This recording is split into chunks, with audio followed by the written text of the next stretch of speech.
Right, I'm going to show you how to cut a very nice, neat, measured rectangle with a huge piece of organza, which is extremely unruly. This will work for any fabric that moves a lot and you need to make smaller. In fact, it would be the ball gown, the satin this would work for, and the net.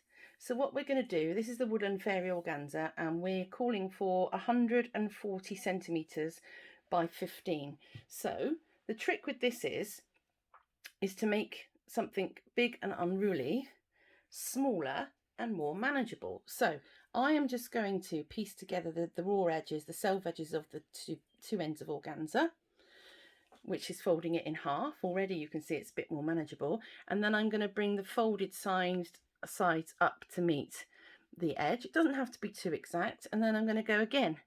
So what we've actually done is created some folds so that we can cut this material in a smaller part.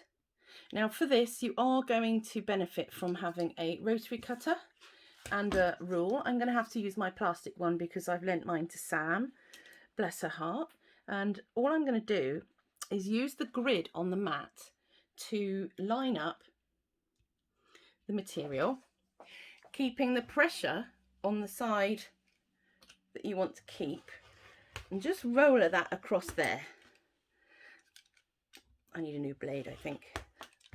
So you can see that that line is now drawn at 10 and it's nice and straight.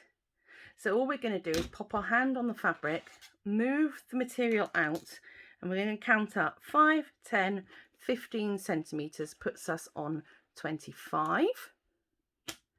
Again, apply pressure on the piece that you want to keep, and we're going to take off the bit we don't want. Now that is much more manageable and is now 15 centimetres high.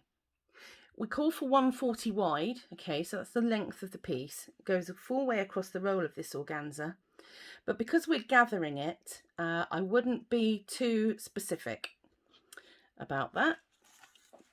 And all we're going to do here to neaten it up, because it's a sheer fabric and we don't want these sides to show, we're just going to, again, using the grid on the cutting mat, we're just going to remove those.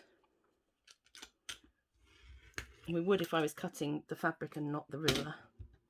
So there we go. So that's how to tame the beast.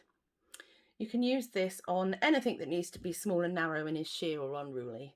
So let's go and talk about making up this beautiful fairy.